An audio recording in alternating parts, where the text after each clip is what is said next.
आप सबका स्वागत है मेरे चैनल बी स्पिरिचुअल में। आज हम जानेंगे वट सावित्री व्रत के बारे में, क्यों किया जाता है, कैसे किया जाता है और उसकी पूजा विधि क्या है। यह व्रत ज्येष्ठ महीने के शुक्ल पक्ष की 13 से शुरू होकर पूर्णिमा तक चलता है और पूर्णिमा के दिन यह व्रत पूर्ण होता है। इस व्रत के पहले 2 दिन का उपवास फलाहार करके और तीसरे दिन का उपवास निराहार रहकर किया जाता है। अबील, गुलाल, कुमकुम, अक्षत और फूल से बरगद के पेड़ की पूजा करें और फिर पानी चढ़ाएं। उसके बाद कच्चे सूत के धागे को बरगद के पेड़ पर लपेटकर उसकी प्रदक्षिणा करें। यह व्रत पति की आयु बढ़ाने के लिए किया जाता है। अब सुनते हैं वट सावित्री व्रत की कथा। बहुत साल पहले हमारे देश में अश्वपति नामक एक राजा था।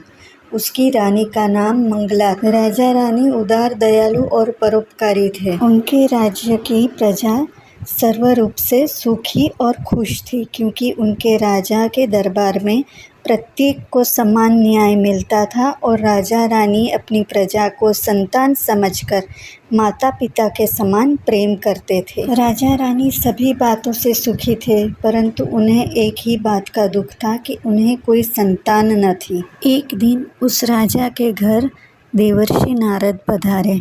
उन्होंने राजा से पूछा कि आप इतने दुखी क्यों हैं। तब राजा ने अपना और रानी का दुख कह सुनाया कि उन्हें कोई संतान नहीं है। तब देवर्षि नारद ने राजा को माता सावित्री की तपस्या करने को कहा। राजा ने तो देवर्षि नारद के कहे अनुसार माता सावित्री की आराधना और तपस्या की शुरुआत कर दी और उन्होंने बहुत ही कठोर तप किया, जिससे माता सावित्री उनसे प्रसन्न हुई। देवी माँ ने राजन से कहा, हे राजन, मैं तेरी तपस्या से प्रसन्न हूँ, वर मांग, तुझे क्या चाहिए। तब राजा ने कहा, हे माँ, आपके आशीर्वाद से मैं हर तरह से सुखी और खुश हूँ, लेकिन मेरा यह सुख और खुशी मेरे साथ भोगने के लिए संतान नहीं है। तब देवी माँ ने कहा, हे राजन, तेरे नसीब में संतान सुख नहीं है, लेकिन मैंने तुझे वर दिया है, इसलिए तुझे संतान के रूप में एक पुत्री होगी, वह भी ऐसी पुत्री जो गुणवान, संस्कारी और सुंदर होगी, भक्ति भाव से भरी हुई होगी। आगे जाकर वह अपना नाम रोशन करेगी। तुम इस पुत्री का नाम सावित्री रखना। इतना कहकर माताजी अंतर्ध्यान हो गए और कुछ समय के बाद रानी गर्भवती हुई।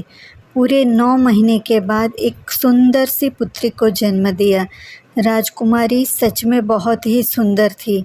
राजा रानी ने माताजी के कहे अनुसार इस राजकुमारी का नाम सावित्री रखा। सावित्री बहुत ही लाड प्यार से बड़ी होने लगी। राजा ने उसे पढ़ा लिखा कर सारी विद्याओं में पारंगत बना दिया। धीरे धीरे सावित्री बड़ी होने लगी। राजा रानी को भी उसके विवाह की चिंता होने लगी। उसे देखने अनेक राजकुमार आने लगे, परंतु सभी उसके आगे फीके लगते थे, अतः राजा रानी को कोई पसंद नहीं आता था। ऐसे में एक दिन नारद जी वहाँ आ पहुँचे। राजा ने उनकी बहुत सेवा की, स्वागत किया। फिर नारद जी ने कहा, हे राजन, आप राजकुमारी का विवाह क्यों नहीं करते हैं। तब राजा ने कहा, राजकुमारी को अनुकूल आए ऐसा कोई राजकुमार मिले तो सही, तब उसका विवाह करे ना। इतने में सावित्री वहाँ आ पहुँची। उसने नारद जी को प्रणाम किया। नारद जी ने आशीर्वाद देते हुए कहा, पुत्री, तुम्हें कोई राजकुमार पसंद आया है क्या। सावित्री ने कहा, हे धुमतसेन का राज उसके दुश्मनों ने छीन लिया है, अतः वे जंगल में आश्रम बनाकर रह रहे हैं। उसके पुत्र हैं सत्यवान, जिसे मैंने मन ही मन पति मान लिया है। सावित्री की बात सुनने के बाद नारद जी कुछ बोले नहीं। फिर थोड़ी देर बाद सोचकर बोले, सावित्री, तुम्हारी पसंद तो अच्छी है। सच में सत्यवान सचमुच रूप और गुण का भंडार है, परंतु क्या मुनिवर, उसका आयुष्य बहुत ही कम है।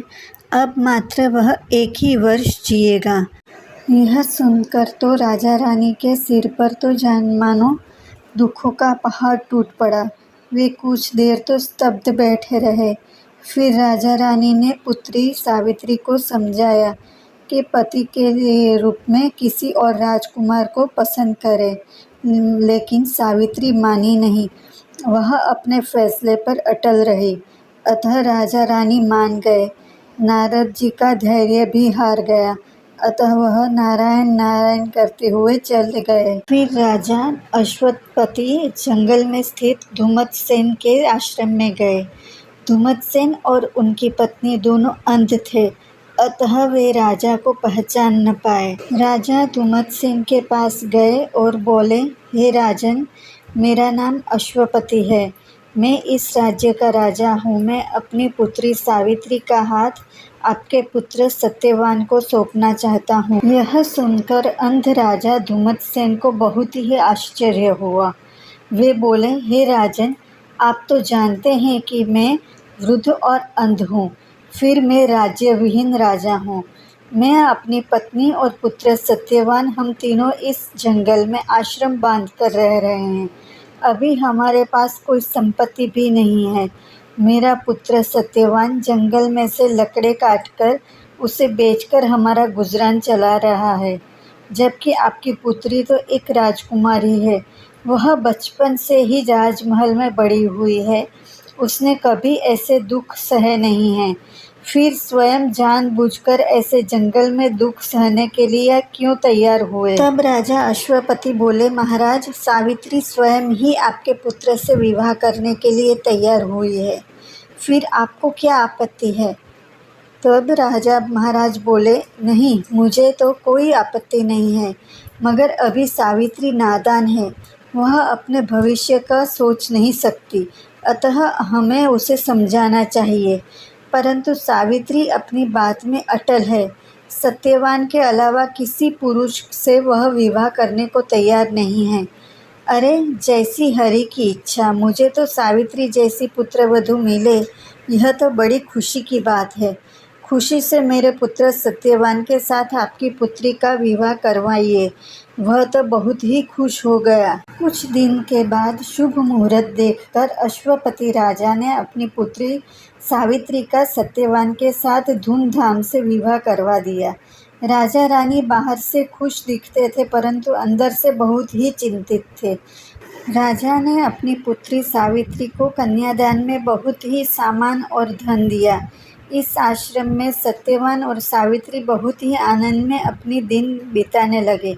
एक दिन नारद मुनि उस आश्रम में पधारे और उन्होंने सावित्री से वट सावित्री का व्रत करने को कहा। सावित्री ने 3 दिन का वट सावित्री का व्रत बहुत ही भक्तिभाव पूर्वक किया और चौथे दिन उसे पूरा किया। वह बहुत ही भाव से माँ सावित्री देवी की आराधना करने लगी। इस प्रकार 1 साल पूरा होने लगा। नारद मुनि के कहे अनुसार सत्यवान के मृत्यु का दिन जैसे नज़दीक आने लगा, वैसे सावित्री ज़्यादा अड़िग दृढ़ होने लगी।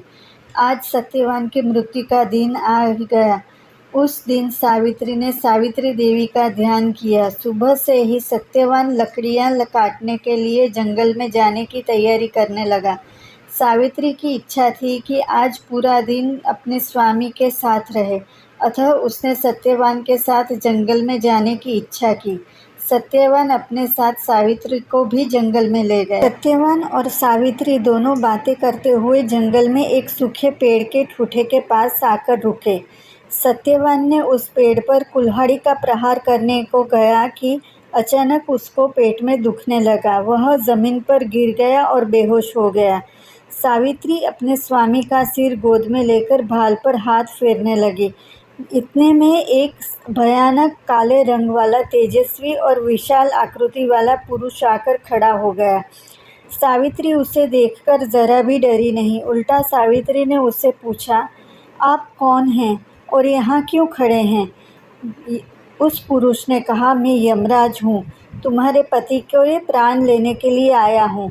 सावित्री ने कहा, मैंने तो सुना है कि मृत्यु लोक के मनुष्य के प्राण लेने के लिए आपके दूत आते हैं, फिर आप स्वयं क्यों आए हैं? तब यमराज ने कहा, सत्यवान सच्चा और सदाचारी पुरुष है।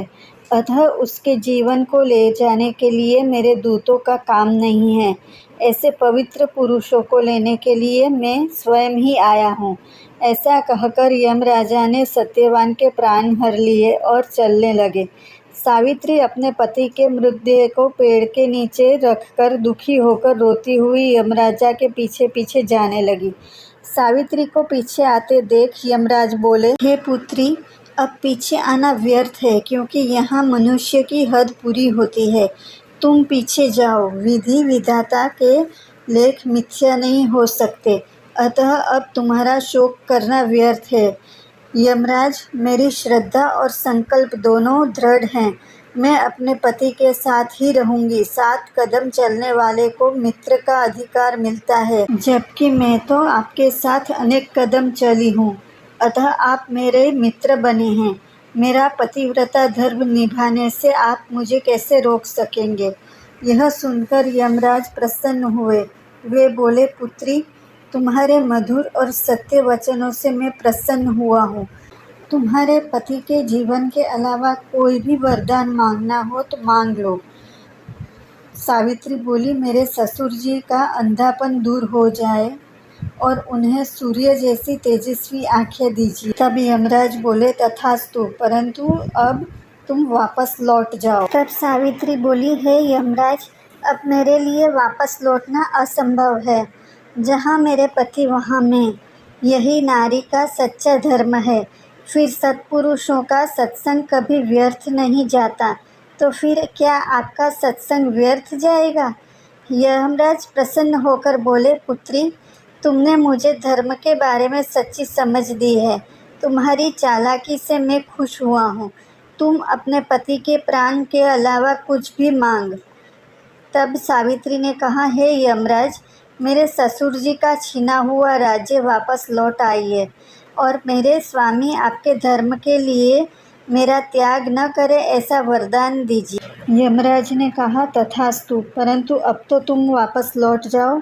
सावित्री ने कहा, हे यमराज, आप तो सबको नियमों में रखते हो और मुझे किस लिए नियम विरुद्ध जाने के लिए कहते हो? क्या मेरे पति के साथ आने का मेरा नियम नहीं है?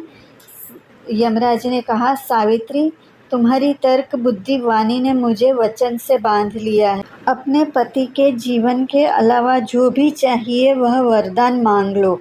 अब तुम बहुत ही दूर आ गई हो, अतः वापस लौट जाओ। हे सावित्री ने कहा, हे यमराज, मुझे 100 बलवान पुत्र हो, ऐसा वरदान दीजिए। यमराज ने कहा, तथास्तु, तुम्हारी इच्छा पूरी होगी। अब तुम एक भी कदम आगे बढ़े बिना वापस लौट जाओ। अब तुम आगे आ नहीं सकती। सावित्री ने कहा, हे यमराज, आपने मुझे 100 पुत्र हो ऐसा वरदान तो दिया, परंतु मेरे जैसी पतिव्रता स्त्री को पति के बिना पुत्र कैसे होंगे?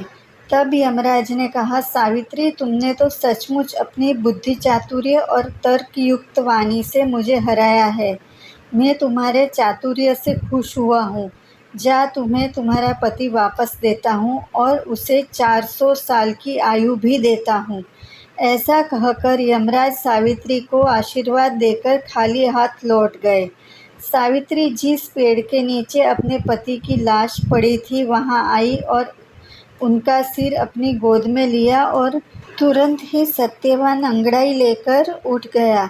सत्यवान को जिंदा देखकर सावित्री खुश हो गई। सत्यवान से अपने देखी सारी हकीकत कह सुनाई। सावित्री ने भी उसे सत्य हकीकत कह सुनाई। सावित्री के कारण ही आज उसे जीवन दान मिला। यह जानकर सत्यवान स्वयं को ऐसी पत्नी मिलने पर सावित्री देवी का आभार मानने लगा। यमराज के वरदान के कारण सत्यवान के पिता धुमतसेन देखने लगे और उन्होंने हारा हुआ राज्य भी वापस पाया। समय बीतते सावित्री ने 100 बलवान, गुणवान और सुंदर आयुष्यवान पुत्रों को जन्म दिया। इस प्रकार पुनः उनके जीवन में खुशी छा गई। हे माँ सावित्री, आप जैसे सावित्री के लिए फलीभूत हुए, वैसे आपका व्रत करने वाले कथा सुनने वाले, पढ़ने वाले सबके लिए फलीभूत हों। ऐसे ही और कथाएं और कहानियाँ सुनने के लिए मेरी चैनल को लाइक करें, शेयर करें और सब्सक्राइब करें। और आपको और कोई कहानी और कथा सुननी हो तो वो मुझे कमेंट में लिखकर भेजें। मैं ज़रूर कोशिश करूँगी वो आपको सुनाने की।